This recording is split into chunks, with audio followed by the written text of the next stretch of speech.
At kung may anti, meron namang pro. Nasa labas naman ng mga opisina ng Commission on Audit at sandigan bayan ng mga supporters ni Pangulong Marcos. At nandoon ang ating mobile journal, Kayla Makantan, para mag-ulat po sa atin. Kayla, mukhang sa bahagi yan merong unity kahit papano.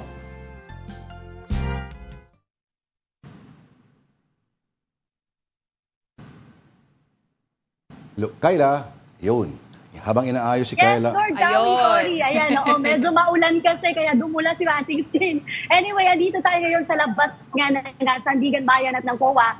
Dito ginaganap ngayon yung concert para nga ipagdiwa ang itong ikatlong sona ng Pangulo. Sa mga oras na to, dumami na talaga yung tao kasi maaga tayong pumunta dito, alas 7 ng umaga, mga mabibilang pa sa daliri yung mga supporters na dumalo. Pero ngayon, mula dito, nandito na nga lang tayo sa backstage Hindi na tayo makadaan, yung barikada kanina nandito lang. Ito, kung makikita nyo itong orange na ito, andito lang yan kanina pero in-extend na nila hanggang doon sa gitna ng kalsada dahil nga napakakapal na ng tao at strictly din na hindi pinadadaan yung mga tao dito sa kung saan in-extend yung dulo ng mga barikada. Ngayon ongoing yung mga performances na inantay talaga ng mga supporters na nanggaling pa sa iba't ibang sulok ng Metro Manila. Meron ding mga ilan, Lord Pawi, na manggagaling dapat sa probinsya kagaya ng Jensan, Bicol. Pero dahil nga hindi nila natansya na ganito ang magiging weather, hindi na sila natuloy. Pero sa ngayon naman, talagang hindi sila nagpapatinag sa lakas ng hangin at ulan. Yung nabanggit kanina ng mga supporters, inaasahan nila mabanggit sa talumpati ng Pangulo, yung kanya mga plano. At syempre gusto daw nila na maungkat yung nabanggit nga na 20 pesos na bigas. Pero sabi nila, hopeful naman daw sila kahit wala pa sa ngayon. Hopeful sila na mapatutupad daw ito ng Pangulo. Lord Sawi? Kayla, pwede mo bang dalihin yung camera mo at itour mo kami dyan? Pakita mo yung sino nagko-concert. Sure. At nais aming mabasa yung mga nakasulat sa kung meron ba silang mga placard, etc. etc. Ayan.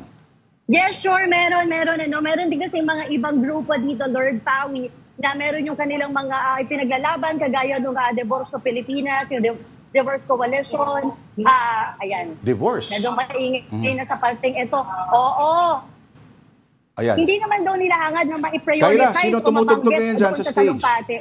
Sa ngayon, ngayon. Pakita natin pag muna. Ayan, meron ba?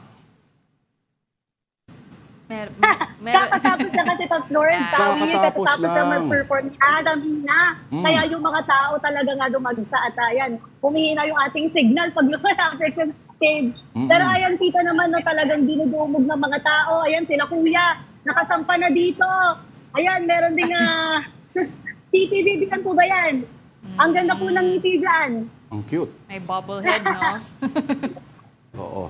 Yes, so Pops Lord Pawi, merong mga tarpaulin, kaya lang nandoon na kasi sa dulo. Ito nga yung pinapakita natin na hindi na madaanan kasi talagang kumpulan na yung mga tao. Nakaabang na lang sila dito sa stage kasi dito kitang-kita yung mga nagpo-perform Inaasahan din na pupunta sila Rojan Cruz, Jaire Lim, si Osang, at meron ding banda yung Magnus Haven. At syempre, inaasahan nila yung pagbisita pagdating nga ni Pangulong Bongbong Marcos. Alright.